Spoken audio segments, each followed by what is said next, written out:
కష్టపడేటువంటి గుణం కలిగినటువంటి వాళ్ళు, శ్రమని నమ్ముకొని జీవితాన్ని ముందుకు సాగిస్తున్నటువంటి వాళ్ళు ఎలాంటి పరిస్థితుల్లో ఉన్నప్పటికీ కూడా శ్రమిస్తూనే ఉంటారట. జీవితాన్ని అడుగు అడుగు ముందుకు పయనింపచేస్తూ విజయకేతనం ఎగిరవేయాలనే ప్రయత్నాలు చేస్తూనే ఉంటారట.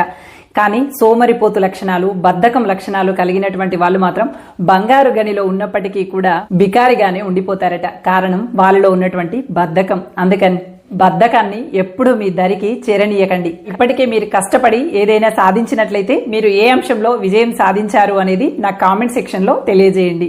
కష్టపడేటువంటి గుణం కలిగినటువంటి వాళ్ళు, శ్రమని నమ్ముకొని జీవితాన్ని ముందుకు సాగిస్తున్నటువంటి వాళ్ళు ఎలాంటి పరిస్థితుల్లో ఉన్నప్పటికీ కూడా శ్రమిస్తూనే ఉంటారట. జీవితాన్ని అడుగు అడుగు ముందుకు పయనింపచేస్తూ విజయకేతనం ఎగిరవేయాలనే ప్రయత్నాలు చేస్తూనే ఉంటారట.